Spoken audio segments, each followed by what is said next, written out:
This video will demonstrate how KINGSTAR LogicLab can be used to set up access and IOs. We will use the basic sample project. It can be found on the welcome screen under Example Projects. This example already includes a simulated access that you can see in the resource tree view. We will start by creating a simulated IO. For that, right-click on the IOs menu item to add a new IO. Click on the IO device to configure it. The newly created IO is given a default name, Simulated IO1, that you can modify. In this demo, we will name it Delta IO.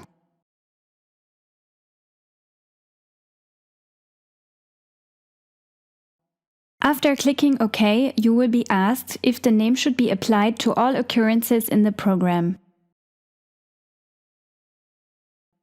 Clicking No means the IO variable name will be modified and programs using the old name will no longer be using this IO. Clicking Cancel will cancel the modification.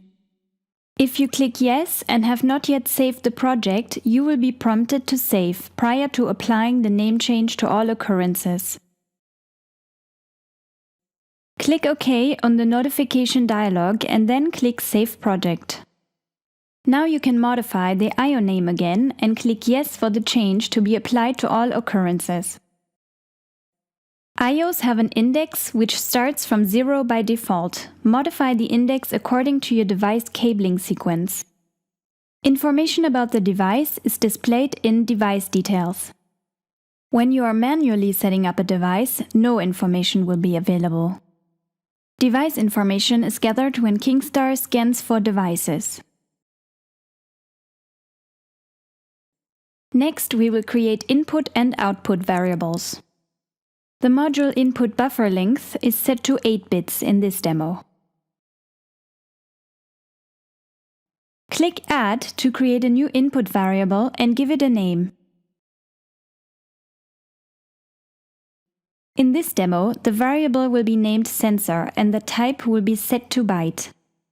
The variable's offset starts from 0 by default. You can also add a comment or description. Byte range shows the area used by this variable in the module input buffer. This IO input buffer length is 8 bits long, so the range is 1 to 1. Click OK to create the new input variable. Next, we will create an output variable. The output buffer length is 8 bits. Click Add to create a new output variable and give it a name. The variable is given the name lamp to indicate it maps to a lamp effector. Set the variable type to byte. We will keep the default values for offset and description. Notice that the input and output variables have different addresses. An address starts with an I if it's an input variable and starts with a Q if it's an output variable. These variables can be used in a program and quickly accessed from the tree item IO Variables under the Project tab.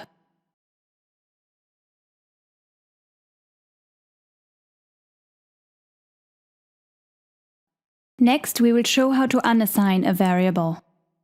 The Unassign option is used to remove the mapping between a variable and a given IO without completely removing the variable. Click Unassign for a variable to remove it from under a given IO. The variable will remain under the IO variables in the Project tab, but will have the address auto. The variable becomes a local PLC variable, not mapped to any IO. To remap the variable to an IO, click Assign in the Resources tab. Select an existing variable and click OK. Then click OK to keep the mapping defaults. The IO will be mapped to the variable. The change will also be visible in the variable table. That's all for Assign and Unassign. Delete is used to completely remove a variable and its mapping. As you can see, the deleted variable is also removed from the variable table. The status of variables can be updated to the Resources tab if modifications are made in the Projects tab.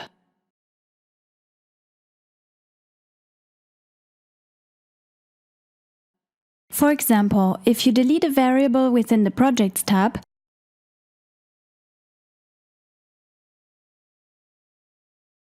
you can click Update to apply the change to the Resources tab.